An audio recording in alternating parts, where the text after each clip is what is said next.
Bienvenidos. Hoy vamos a sumergirnos en una figura que es clave para entender el siglo IV, Un siglo. un momento de una efervescencia, de un conflicto para el cristianismo primitivo increíble.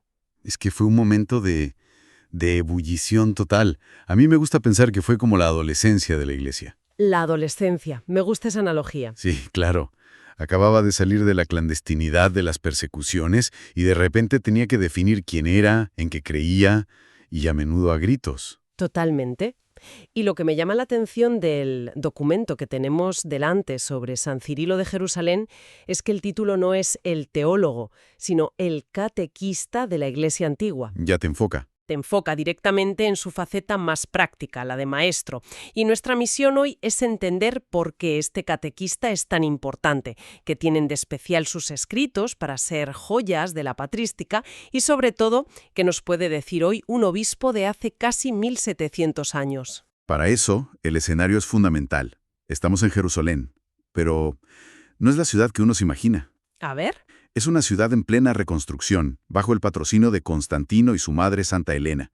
Se están descubriendo los lugares santos, se construyen basílicas como el Santo Sepulcro, o sea, se ha convertido en el centro neurálgico de la peregrinación mundial. Una especie de capital espiritual del imperio, ¿no? Justo eso. Pero el documento deja claro que no todo era paz y oración, ¿no? Para nada. Dice que era también un campo de batalla doctrinal sobre la naturaleza misma de Cristo. Y en medio de esa batalla sitúa a Cirilo. Me gusta una frase que utiliza. Dice que Cirilo no fue un teónico de biblioteca, que va. Fue un pastor en una ciudad en conflicto, un catequista que enseñaba la fe, dice, de corazón a corazón, mientras defendía la ortodoxia a un precio personal altísimo. Y ese altísimo precio personal tiene un nombre, la controversia arriana. Es que es imposible entender a Cirilo sin esto.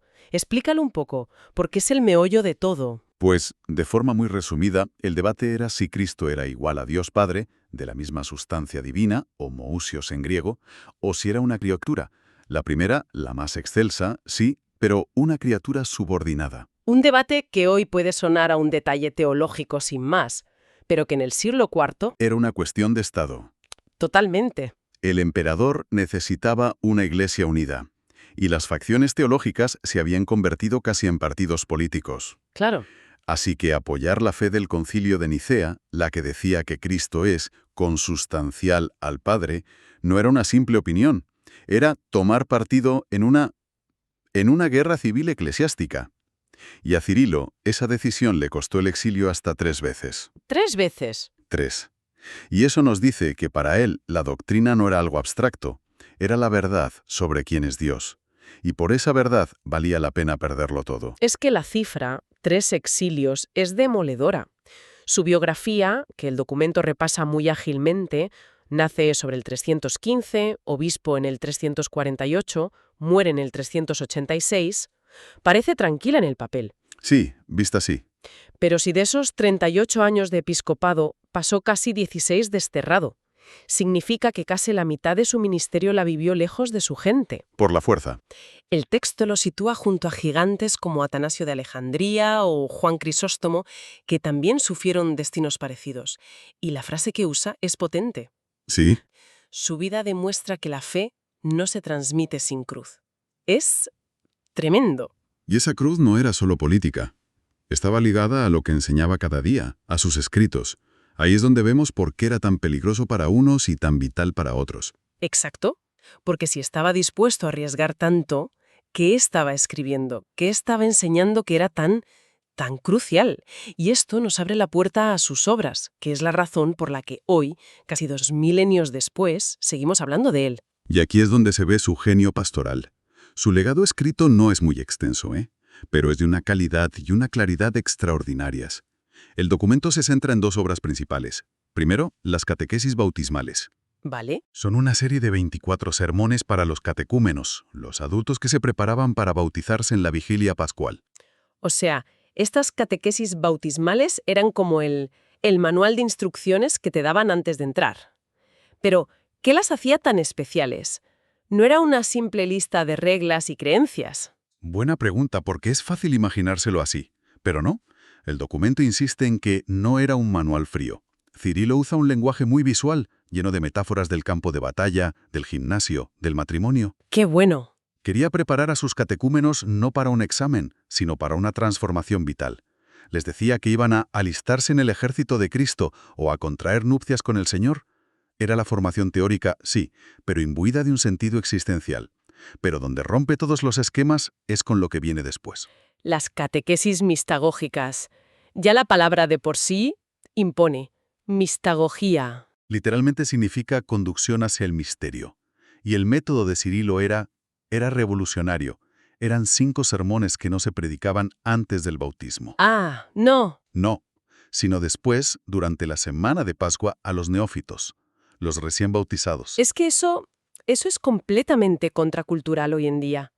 Hoy pensamos que para apreciar algo primero tenemos que leer todas las críticas, ver todos los análisis, y él proponía justo lo contrario. Sumérgete primero, y ya hablaremos después. Es una confianza brutal en el poder de la experiencia. Exactamente. La lógica era, no puedo explicarte el sabor del pan si nunca lo has probado. No puedo describirte la luz si siempre has vivido en la oscuridad. Primero, en la noche de Pascua vivían los misterios. Bautismo, unción, la primera Eucaristía. Y luego, a partir del día siguiente, Cirilo les decía, bien, ahora que habéis visto y gustado, sentaos, voy a explicaros lo que acaba de suceder en vuestras vidas. Fascinante.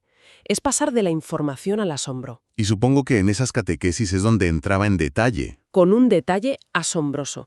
El documento señala que estos 5 sermones son una mina de oro para los historiadores. Describe paso a paso los ritos, la renuncia a Satanás mirando Occidente, la fe mirando Oriente, la triple inmersión en el agua, todo. Sobre todo la liturgia eucarística. Gracias a él podemos reconstruir con una precisión increíble cómo se celebraba la fe en la Iglesia Madre de Jerusalén en el siglo IV.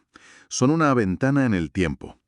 Y aquí es donde la cosa se pone de verdad interesante, porque el documento extrae de estas obras 4 grandes aportes de Cirilo que definen su legado. El primero es el más evidente, con su historial de exilios, la defensa del credo de Nicea. El pilar de su lucha, sí. Defendió contra viento y marea esa palabra, homosustios, consustancial, la idea de que el Hijo es de la misma naturaleza divina que el Padre.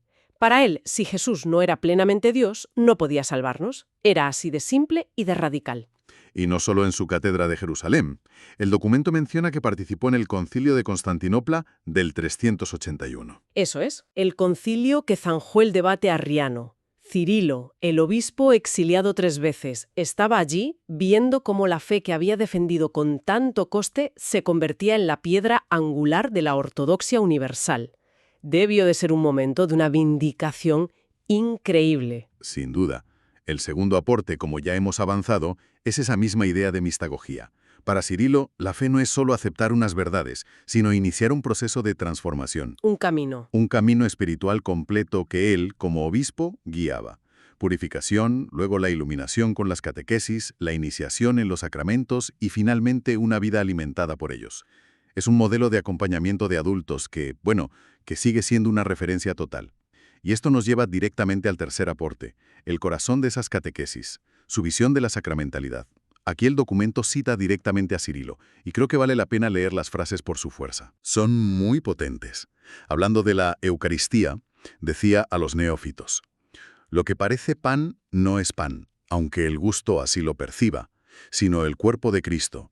Y añadía, lo que parece vino no es vino, aunque el gusto así lo sugiera, sino la sangre de Cristo. El realismo es contundente, no hay ambigüedad. Para él la liturgia no es un teatro que recuerda algo, es el punto de encuentro real entre el cielo y la tierra, aquí y ahora. No son meros símbolos. No, son realidades que transforman. Hay una convicción absoluta en la presencia real de Dios en los ritos. En una época de debates abstractísimos, él anclaba la fe en algo que se puede tocar, ver y gustar. Es una teología muy encarnada. Y eso conecta de una forma muy natural con su cuarto gran aporte, que a mí me parece el más original de todos. El documento lo llama Jerusalén como lugar teológico. Sí, es una de sus ideas más profundas. Claro, yo al leerlo pensaba, bueno, normal, era el obispo de allí, pero es mucho más que eso, ¿verdad? Muchísimo más. Cirilo, al estar rodeado de los lugares donde Jesús vivió, murió y resucitó, desarrolla una espiritualidad única. Pero la clave, y esto lo destaca el documento, es que no la ve como un museo o un yacimiento arqueológico. Entonces, ¿cómo la ve? Para él, los lugares santos de Jerusalén son un signo sacramental. Son como un quinto evangelio. Un quinto evangelio. ¿Cómo es eso? Él creía que la historia de la salvación se hacía tangible allí. En sus catequesis siempre decía, estamos aquí, en el Gólgota, donde la cruz fue plantada, o este es el lugar desde donde ascendió. El suelo que pisaban no era solo historia, era teología viva. Esta visión de Cirilo como un pastor tan práctico, tan centrado en la experiencia, nos lleva a preguntarnos por su personalidad. El documento hace una comparación muy útil. Dice que no era un polemista ácido, como San Jerónimo, ¿No? ni un genio sistemático, como San Agustín, ni un orador deslumbrante, como San Juan Crisóstomo. Y una se pregunta, si no era nada de eso, ¿qué era lo que le hacía tan influyente? Pues creo que precisamente ahí reside su genio. No encaja en esos moldes. El texto lo define como un padre espiritual, que guiaba con paciencia. Su tono al leerlo es cercano, claro, muy bíblico y sobre todo profundamente pastoral. No buscaba el lucimiento intelectual. Para nada. Buscaba la edificación del creyente. Quería que entendieran, que se enamoraran y que cambiaran. Y hay un detalle revelador que menciona el documento. Afirma que hasta sus adversarios doctrinales, los que consiguieron exiliarle, reconocían su integridad moral. Lo cual, en un siglo de conflictos tan politizados y llenos de calumnias, dice muchísimo de su carácter. Era un hombre de una pieza, firme en la doctrina, pero parece que de paz en el trato personal. No combatía a las personas, combatía las ideas. Todo esto dibuja un retrato muy potente. Y nos lleva a la pregunta final. ¿Qué nos dice Cirilo hoy? ¿Por qué dedicarle tiempo a un obispo del siglo IV en pleno siglo XXI? Pues, si conectamos su vida y su método con el panorama actual, su relevancia es sorprendente.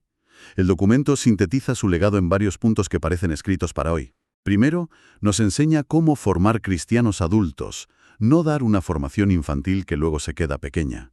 Su catecumenado es un modelo de cómo acompañar conversiones reales en la edad adulta. Lo cual es un desafío enorme hoy, con tanta gente que se acerca a la fe de mayor sin un bagaje previo. Exacto. Segundo, propone vivir los sacramentos desde la experiencia y el misterio, no desde la costumbre social. Nos invita a redescubrir el asombro. Me gusta eso. Tercero, su propia vida es un testimonio de cómo mantener la fe ante la presión cultural y política. Se enfrentó al poder imperial. Nos enseña que hay realidades que no son negociables. Y hay un último punto que me parece crucial. Sí, la importancia de unir liturgia y vida, que lo que se celebra en el templo tenga una consecuencia directa en cómo se vive fuera. Para Cirilo, recibir el cuerpo de Cristo te obliga a ver a Cristo en el prójimo.